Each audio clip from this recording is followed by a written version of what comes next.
په غزوه بدر کې 12 رمضان المبارک چې د غزا دپاره نبی علیه الصلاة وسلام د مدینې منورې نه را روان شو. ټول کسان د نبی علیه الصلاة وسلام سره 314 کسانو 313 کسان د نبی علیه الصلاة وسلام سره د مدینې منورې نه را روان شو. میاشت د روژې وه 12مه روژه وه. د بېسرو سامانۍ خو دا حالت و چې د 314 کسانو سره صرف 2 اسونه صرف 2 اسونه د 314 کسانو سره صرف 2 اسونه دي او یا پکې اوښانو. یو اس چې دا د زبیر ابن عوام رضی الله تعالی عنه سره او دویم اس د مقداد رضی الله تعالی عنه سره. دا 2 صحابه کرامو چې صرف د دوی سره اسونه. نبی علیہ الصلوۃ والسلام دوی له تقسیم وکړو. په هر وخت باندې 3 کسان مقرر کړو چې وار په وار باندې په یو وخت باندې 3 تنه ځای. یو به په بره راسي 2 به پیدل رواني بیا به بل په وخت سور شو بیا به نور 2 پیدل رواني. هر وخت باندې 3 کسان نبی علیہ السلام تقسیم کړو. 3 تنو ته یو وخت ورکو. نبی علیہ الصلوۃ والسلام په ځان له سره وخت وانه غستو چې زما په کې دا وخت په ده بزه زما نه. د نبی علیه الصلاة والسلام سره په یو وخت کې 2 ملګري رارو. یو حضرت علی رضی الله تعالی عنہ دویم ابو لبابه رضی الله تعالی عنہ. دا د نبی علیه السلام د اوخ ملګري وو. نو چې کله به د دې صحابه کرامو نمبر راغی که نه نو دوی به نبی علیه الصلاة والسلام ته ویل د الله پاکه پیغمبره مونږ پیدل ځو مونږ په اوخ نه سورېږو په اوخ باندې به ته ناست یا مونږ به پیدل روان یو مونږ تللی شو. نبی علیہ الصلوۃ والسلام ورته وفرمایل وینه خو تاسو زمانه چا کې چې زه کمزور یم چې تاسو پیدل تللی شئ نو زه هم پیدل تللی شم او نه تاسو زمانه د ثواب ډیر زیات محتاجمن یئ. داسې هم نه ده چې تاسو ثواب ته احتیاج لرئ او زه نه لرم او داسې هم نه ده چې زه کمزور یم او تاسو چا کې چې تاسو پیدل تللی شئ زه به در سره هم پیدل ځم.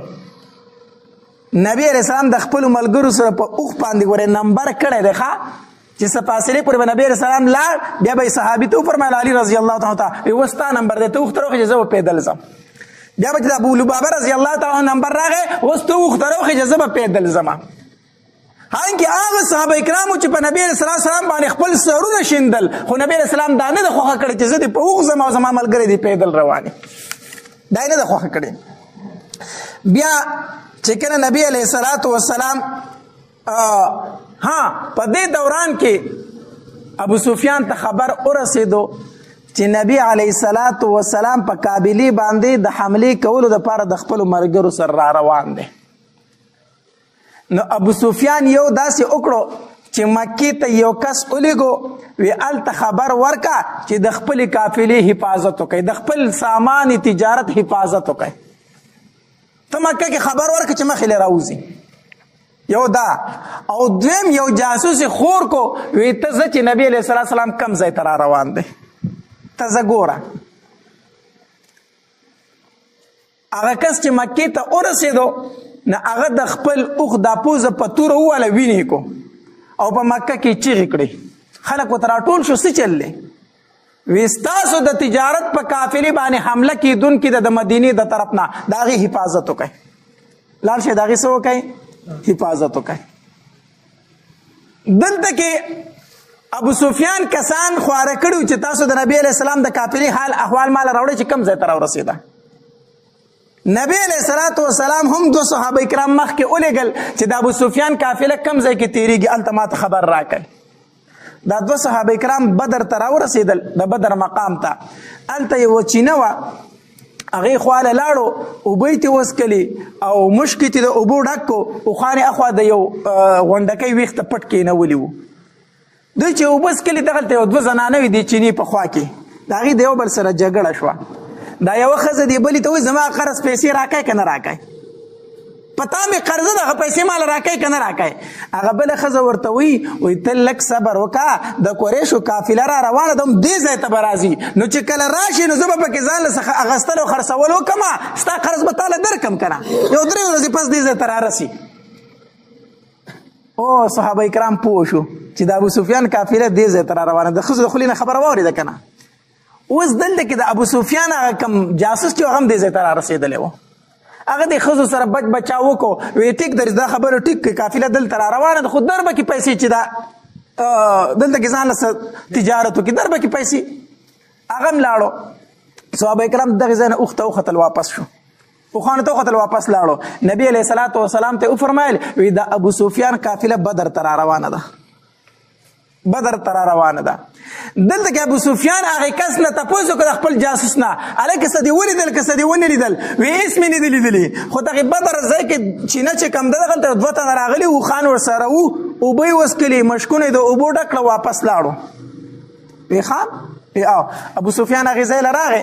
هغې اوښانو هغې ځای ته چې ورغی هلته د اوښانو پچې پرتې وي پچې نو هغه پچې چې راوغسته داسې په منځ یې نیمه کړه چې نیمه کړه که نه هغې کې دننه د کجورې هډوکې وو. اوښانو کجورې خوړلې وي نو په پچه کې دننه د کجورې هډوکې وو. نو هغه هډوکی چې داسې صفا کړو که نه چې دا هډوکی چې دی که نه دا د مدینې د کجورو دی. دومره وخیار خلک ښه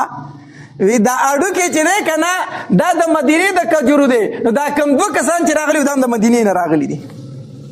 بس د نبی علیه الصلاة والسلام جاسوسانو دې ځای ته راغلي دي. ابو سفیان خو خبر شو چې نبی علیه الصلاة والسلام را پسې دلته را روان دی خپله قافله بدل کړه لاره یې بدل کړه په بله لار روان شو. هغه د بدر باندې چې کومه لار وه هغه یې څه کړله پرېښوده په بله لار روان شو. چې په بله لار باندې روان شو ابو سفیان بیا مکې ته کس ولېږو وی زه په خیر او په عافیت د هغوی نه راووتم او که تاسو را روان شوي یې واپس شئ. موږ د هغوی نه راووتو سامان خو راویستو اوس تاسو څه له راځئ مه راځئ. ابو جهل ورته وی نه بدر کې مې ډمې نه ګډولي نو واپس نه راځم. زه به بدر ته ځم اوس زه راوتی یم چې زه دوی ته خپل زور وښیم چې سبا دپاره بیا دا کار نه کوي. ابو جهل شروع شو یو کس په مکه کې تیاره و چې راپاسه ځو نو د مکې چې څومره سردارانو دا ټول د ابو جهل سره را روان شو سوا د ابو لهب نه.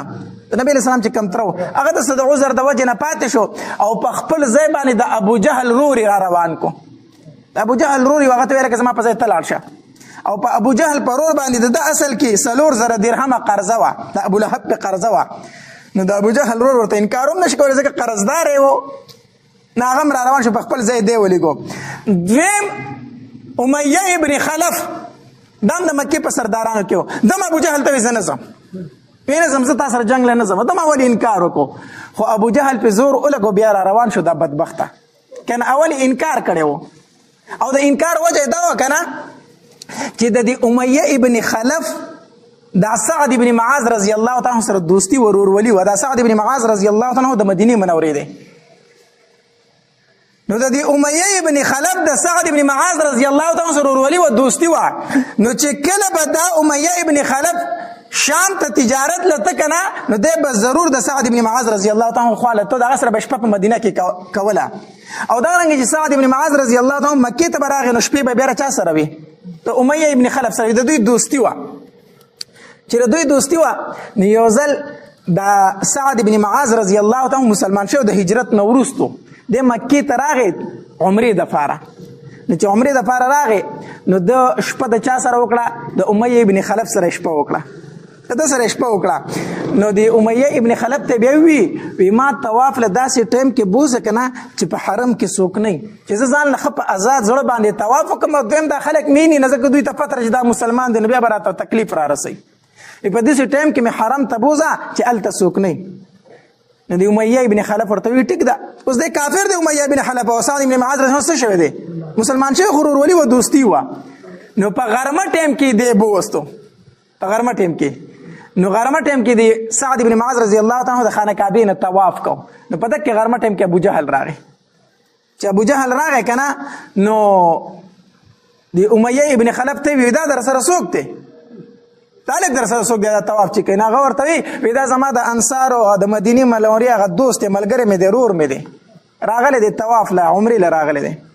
نو ابو جهل ورته وی دا تاسو دا خلک راولئ بیا پې دلته کې پناه ورته ورکوئ دا مسلمان شوی دی او تا ورله بیا هم پناه ورکړې ده راځي طواف کوي. وی دا بېدینه خلک نعوذ بالله مسلمان ته وی دا بېدینه خلک تاسو دلته راولئ. نو چې دا بیا سعد بن معاذ رضی الله تعالی ته ابو جهل وی وی کو د امیه ابن خلف در سره نه وای کنه نو تا په زمانه دلته طواف نه وکړي تا په زمانه دلته طواف نه وکړي خو د امیه ابن خلف در سره نه وای دې در سره دې نو څه چلو کما سعد ابن معاذ رضی الله عنه ته پچغه وی قسم په الله کو د طواف نه دی منع کړم کنه ته به زمانه شام ته په کملار باندې ته په زمانه په مدینه باندې راشي مدینه به در باندې بند کم ته ما د مکې نه باندې ته په زمانه مدینه ته راشي چې سعد ابن معاذ رضی الله عنه ته دا خبره وکړه په تیز आवाज باندې کنه د امیه ابن خلف ورته سوی دا دوسی ورته سوی وی چپ شه دا خو زمونږ مشر دی ته په چغه باندې आवाज کوي ابو جهل کنه دا زمونږ سردار دی ته ورته په تیز आवाज باندې خبرې کوي چپ شه आवाज کته کا